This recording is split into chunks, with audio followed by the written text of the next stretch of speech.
আসসালামু আলাইকুম। জাস্টিন ট্রুডোর ভুয়া জন্ম সনদ তৈরির হোতা গ্রেফতার। কানাডার প্রধানমন্ত্রী জাস্টিন ট্রুডোকে পাবনার নাগরিক বানিয়ে ভুয়া জন্ম নিবন্ধন সনদ তৈরিকারী কম্পিউটার অপারেটর নিলয় পারভেজ ইমনকে গ্রেফতার করেছে র্যাব।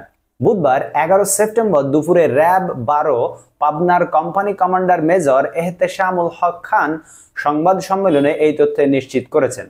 মঙ্গলবার 10 সেপ্টেম্বর রাতে তাকে শহরের কাছাড়িপাড়া থেকে গ্রেফতার করে র্যাব সদস্যরা।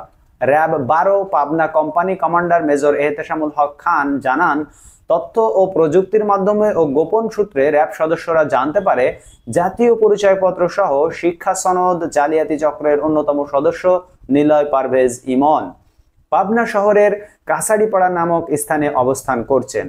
এমন সংবাদের ভিত্তিতে মঙ্গলবার রাতে তাকে গ্রেফতার করা হয়। গ্রেফতারকৃত নিলয় আমিনপুর থানার আহমদপুর ইউনিয়নের আলতাব হোসেনের ছেলে। সে দীর্ঘদিন আহমদপুর ইউনিয়নের কম্পিউটার অপারেটর হিসেবে কাজ করেছেন। সেই সুবাদে সাধারণ মানুষের কাছ থেকে মোটা অঙ্কের টাকা নিয়ে জন্ম সনদ তৈরি করত সে।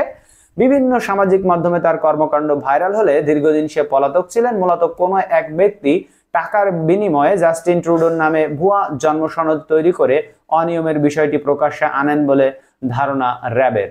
বন্ধুরা, যে জাস্টিন ট্রুডোর জন্ম সনদ তৈরির যে হোতা আপনারা এখানে দেখতেই পাচ্ছেন, এই লোকটি অসংখ্য মানুষের ভুয়া জন্ম সনদ তৈরি করে তাদের কাছ থেকে টাকা নিত এবং যারা রিয়েল জন্ম সনদ তৈরি করতে যেত তাদের আইডিতে তাদের জন্ম সনদে ভুল লিখে আবার সেটাকে সংশোধন করার জন্য যখন আবার মানুষ তার কাছে যেত তখন অনেক বেশি চার্জ করতো। ধন্যবাদ সবাইকে ভিডিও দেখার জন্য। দেখা পরবর্তী ভিডিওতে। আল্লাহ হাফেজ।